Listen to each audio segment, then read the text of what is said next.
Расставались они в поле у Ростова, обнимала на ветру Тоника Лихова.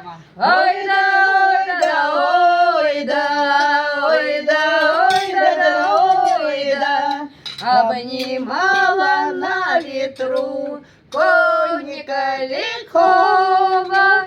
Где бы ни был ты, казак, помни край родимый, чернобровую казачку степи долины. Ой да, ой да, ой да, ой да, ой да, ой да, чернобровую казачку степи долины. Возвращайся, милый мой, по степной дорожке, тебя встретит Тихий Дон и станица Лёшки. Ой да, ой да, да, ой да, ой да, ой да, да, ой да, тебя встретит милый Дон и станица Лёшки.